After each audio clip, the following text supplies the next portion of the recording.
Today, Capital City Country Club confirming their members voted to turn over control of the club.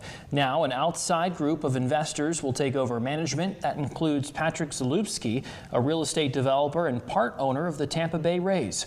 The country club says this group will hire a golf architect to make improvements to the course. The general manager of the club confirmed it is required to remain a golf course.